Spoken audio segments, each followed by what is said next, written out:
श्री राम जी दुल्हा बने हुए हैं, उनकी छवि को देख करके सब लोग सिहाते हैं देवता लोग। ब्रह्मा जी के पास 8 नेत्र हैं। अपना 8 नेत्र देख करके पछताते हैं। वो सोचते हैं कि और मेरा नेत्र होता तो राम जी का रूप और नेत्रों से हम देखते। शंकर जी 15 नेत्र से प्रभु श्री राम जी को देखते हैं। वो अपना के बहुत भाग्यवान मानते हैं कि बहुत अच्छा हुआ कि मुझे 15 नेत्र है, क्योंकि 15 नेत्र से देखने का लाभ मिल रहा है। अब देखिए, किसी को पता ही नहीं था कि शंकर जी का 15 नेत्र है। यही सब लोग, कुछ लोग तो जानते थे कि 2 ही नेत्र है। जो पढ़े लिखे हैं वो जानते होंगे कि शंकर जी का 3 नेत्र है। लेकिन यहाँ गोस्वामी जी लिखते हैं कि शंकर जी का 15 नेत्र है। 15 नेत्र से श्री राम जी के रूप को देख करके निहाल हो रहे हैं। ब्रह्मा जी का 8 नेत्र है। वो अपने 8 नेत्र से पछता रहे हैं, सोच रहे हैं कि और मेरा नेत्र होता। सुरसेन पौर बहुत उछाहू, विधिते देवढ़ लोचन लाहू। राम ही चितव सुरेश सुजाना, गौतम श्राप परम हित माना। स्वामी कार्तिकेय के हृदय में बड़ा उत्साह है, क्योंकि उन्हें ब्रह्मा जी से डेढ़ा नेत्र लाभ है। सुजान इंद्र राम जी को देख रहे हैं और गौतम ऋषि के शाप को परम हितकारी मान रहे हैं। रास्ते में जाते वक्त तो गौतम ऋषि को भी उद्धार करके एक नया चमत्कार ही किए हैं ना, जो कि शिला थी, पत्थर थी। अपने केवल पैर के रज से, रज के मतलब धूल होता है, पैर के रज से उन्हें छू करके उद्धार कर दिए, औरत बन गई और अपने पति को लोक को चली गई। ये भी सब लोग सोच रहे हैं कि जो राम जी ने अपने पैर के रजों से शिला को स्त्री बना दिए, वो राम जी आज जनक जी के यहाँ शादी करने के लिए आए हुए हैं, दुल्हा बने हुए हैं, हम लोग देख रहे हैं। देव सकल सुरपति ही सिहाही, आज पुरंदर सम को नाही। मुदित देवगण राम ही देखी, नृप समाज दुहु हर्ष विशेषी। सभी देवतागण इंद्र की प्रशंसा करते हैं कि आज देवराज इंद्र के समान कोई नहीं है। देवता प्रसन्नता से राम दर्शन करते थे और दोनों राजाओं के समाज परम हर्षित थे। अब यहाँ पर छंद है, ध्यान से सुनिएगा। अति हर्ष सुराज समाज दूहों, दिश दुदुम्भी बाजहि घनी। बरसहि सुमन सुरहरषि कहि, जय जयति जय रघुकुल मणि। एहि भांति जानि बरात आवत, बाजने बहु बाजहि। रानी सुवासिनी बोली परिछन, हेतु मंगल साजहि। दोनों ही राजा समाज में अति आनंदित थे और घोर दुदुम्बियाँ बज रही थी। उधर प्रसन्नता मन से देवगण आकाश से रघुकुल शिरोमणि रामचंद्र जी की जय जयकार कर पुष्प बरसा रहे हैं। आकाश से खड़े होकर के देवता लोग सब पुष्प की वर्षा कर रहे हैं। इस प्रकार बड़े समारोह से आती हुई बारात को जानकर बहुत भांति के बाजे बजने लगे और महारानी सुनैना ने सौभाग्यवती स्त्रियों को बुलाकर परीक्षण करने के लिए मांगलिक वस्तुएं सजवाई।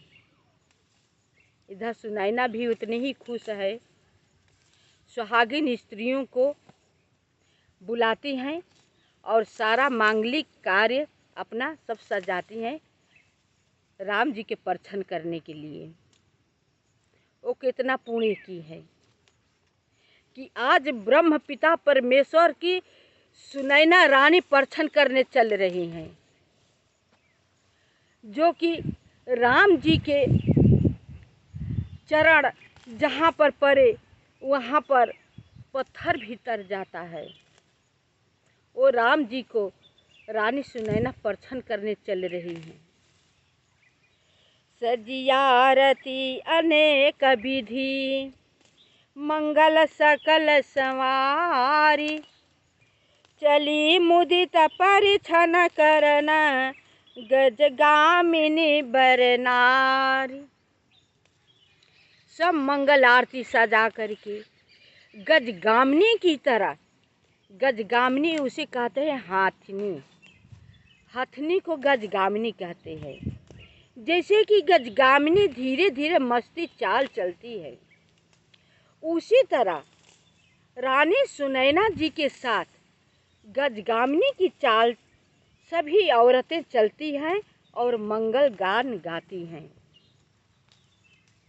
अनेक प्रकार से आरती और मांगलिक वस्तुएं थालों में सजवा करके प्रसन्नता पूर्वक नारियां परीक्षण करने चली। विधु बदनी सब सब मृगलोचनी, सब निज तना छबीती मुदि मोचनी। पहिरे बरन बरन बर चीरा, सकल विभूषण सजे शरीरा। सभी स्त्रियां चंद्रमुखी जैसी हैं, मृग नयनी है, मृग की तरह उनकी आंखें है, मृग नयनी है। इतना अच्छे वस्त्र पहने हुए हैं, इतना श्रृंगार की हैं, नीचे से लेकर के ऊपर तक से सजी हुई हैं कि ऊपर से देवता लोग देख कर सिहा रहे हैं। मधुर कोयल भी लज्जित होती है, मधुर गान कर रही हैं। देखिए, सुहागिन स्त्रियों को सुहागी में अच्छा लगता है, श्रृंगारमी में अच्छी लगती है, क्योंकि ये श्रृंगार बहुत अमूल्य चीज़ है, इसका कोई कीमत नहीं है। बहुत स्त्रियों को हम कहते सुने हैं कि अब बेटा बहू हो गए तो क्या श्रृंगार करना है, हो गए तो होने दीजिए, क्या हम विधवा की तरह रहेंगे? हमें भगवान जब सुहाग बना रखे हैं तो हम उसी की तरह परिपूर्ण रहेंगे। जब हट जाएगा तो फिर नहीं चढ़ेगा। बहुत जन्म जन्म का पुण्य इकट्ठा हुआ है कि सुहागिन हम लोग बने हुए हैं। भगवान हमें सुहागिन बने हुए हैं तो उसका अपमान नहीं करना चाहिए। हमें अपने पति के सामने श्रृंगार परिपूर्ण रहना चाहिए। ये नहीं सोचना चाहिए कि वो क्या कहेंगे, कुछ नहीं कहेंगे, बस अपना मन गढ़ंत बातें हैं जो नहीं करती हैं, दूसरे को देख करके जलन करती हैं। तो बहनें, आप सबको मैं शिक्षा देती हूँ कि जब विधाता ने प्रभु आप बहुत पुण्य किए हैं तो आपको सुहाग मिला है, और जब मिला है तो उसका लाभ उठाइए, उसका तिरस्कार मत कीजिए। ये समाज है, समाज आप रोएंगी फिर भी हंसेगा कि आज कैसी रो रही है। आपको दिन पलट जाएगा, खुश होंगी वो भी जलन होगा, ईर्ष्या होने लगेगा। इसलिए बाकी आप सब बाकी दे दे तो बढ़िया हो। समाज को देख करके मत चलिए, अपने आप को देख करके चलिए कि हमें कैसे रहना चाहिए। जो कहता है उसे कहने दो, सुनो मत। अगर सुनो तो एक कान से सुनो, दूसरे कान से निकाल दो। उसके बातों में मत आओ, न तो घर फूटते देर नहीं लगेगा फोड़ने में। घर फोड़नी होती है। संभाल कर रहिए। मैं एक शिक्षा जरूर दूंगी। क्या माता सुनैना वो पुराण नहीं है? राजा जनक जी, राजा दशरथ जी चौथापन हो गया है। क्या वो लोग श्रृंगार नहीं कर रही हैं?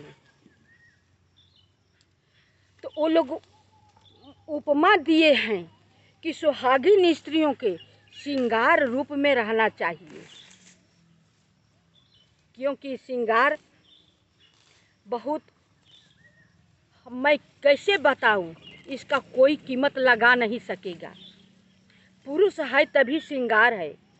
जिस दिन पुरुष नहीं रहेगा, आप श्रृंगार करेंगी तो उसी दिन फीका हो जाएगा, पुरुष के साथ ही चला जाएगा। तो हम पुरुष के रहते क्यों अपमान करें? हम अपमान नहीं करेंगे। हम बहुत भाग्यशाली हैं कि हमें भगवान पुरुष आज तक से दिए हैं और श्रृंगार करने का समय मिला है। तो सभी सारी सुहागिन स्त्रियों के हम यही शिक्षा देंगे कि श्रृंगार में रहिए।